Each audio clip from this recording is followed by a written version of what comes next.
এই ভারত বাংলাদেশ সীমান্তের কাছাকাছি আমাদের এই যে নৌকা ভ্রমণ শুরু করলাম।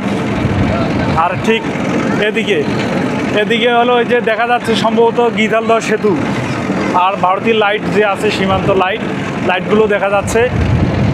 আর এটাই হলো ধলা নদী।